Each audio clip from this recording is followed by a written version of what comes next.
E agora relacionado à parte, né, da lei de Ohm, certo? A lei de Ohm é U igual a R vezes I, certo? Ou como vocês conhecem, né, o triângulo lá. Tranquilidade, né? Eu preciso saber isso aí para me conseguir trabalhar, né, o cálculo de queda de tensão, né, e também calcular aí, né, corrente elétrica e tudo mais, tá bom? Esse é um circuito em série, né? Um circuito em série típico. A gente entende o que aqui circula uma corrente elétrica, né? Intensidade I, certo? Essa corrente elétrica é a mesma que circula nessa malha, né? Circula a corrente que passa aqui, essa I é a mesma que vai descer, é a mesma que vai circular por aqui, certo? Então, a corrente elétrica no circuito em série é a mesma em todos os pontos.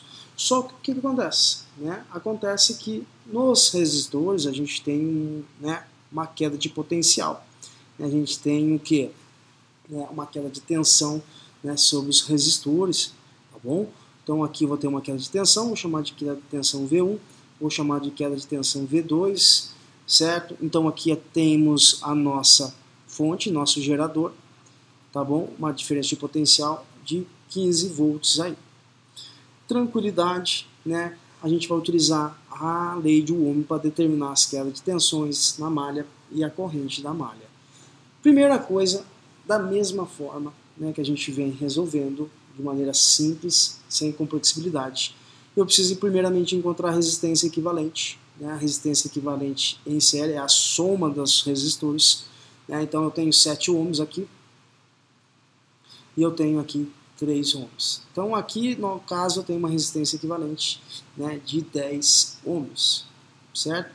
Essa resistência equivalente total no meu circuito. Né? A próxima etapa, né, é só calcular quem é a corrente elétrica, a corrente total que percorre o circuito elétrico. Tá bom? A corrente é dada por quem mesmo? Se eu quero corrente, eu faço o que? Tensão sobre resistência. Não consegue interpretar aqui, né, a equação? Montem o triângulo, né, o triângulo aí, U ou V, R e I. Se eu tampar o U, eu tenho R vezes I. Se eu quero resistência, eu tenho tensão sobre corrente. Se eu quero corrente, eu tenho tensão sobre resistência. É basicamente isso. Então, corrente, tensão sobre resistência. Qual resistência? Resistência, né, equivalente total aqui que a gente acabou de fazer. Então, vamos lá. Qual é a tensão da nossa fonte, do nosso gerador? Então, exatamente, eu tenho 15 volts. 15 volts dividido aí por quem? Pela resistência equivalente, que é 10. Logo temos a corrente elétrica, né, que vai ser de 1,5 ampere.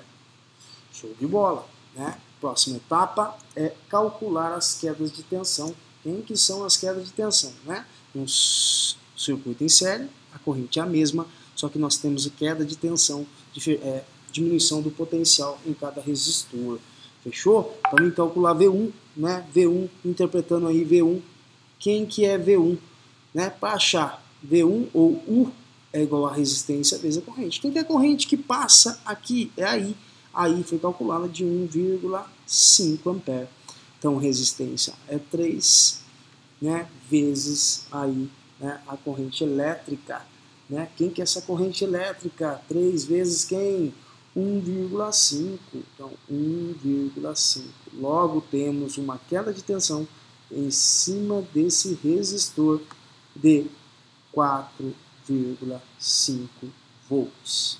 Então, aqui eu tenho uma perca de 4,5 volts. Ou eu faço a mesma forma que eu achei V1 com V2, ou eu posso interpretar o que? Se eu tinha 15 volts, né? Menos o que? Né, menos os 4,5 é o que vai sobrar aqui, que vai ser 10,5, né, volts, certo? Podemos observar que, né, a resistência maior, vou ter uma queda de tensão maior. Então aqui V2, calculando, né, só para tirar as dúvidas. Então V2 é a mesma forma. resistência vezes corrente. Quem que é resistência? Resistência é 7 ohms. 7 vezes a corrente elétrica que passa é a mesma. Então, é 1,5. Logo, 7 vezes 1,5, temos que a tensão vai ser 10,5 volts. Se eu somar as quedas de tensão, tem que ser exatamente o que a bateria, né, ela nos fornece. É lógico, né, que, né, no circuito real a gente tem o que? Uma resistência interna, então a gente tem uma perca, né, dessa tensão aí. Tá bom? Mas é basicamente isso. Então, o somatório das quedas de tensão, uma malha tem que ser igual a zero. Então, se eu fazer 15 menos, né, 4,5 menos 10,5, isso tem que ser igual a zero, certo? Zero mais zero mesmo. Então, 15 menos 4,5 menos 10,5 tem que ser igual a zero, e zero é igual a zero. Satisfez aí a nossa situação. Tá aí um exercício relacionado, né, à parte da lei de Ohm com o circuito em série. Muito simples, espero que vocês tenham gostado. Mete marcha aí e até a próxima.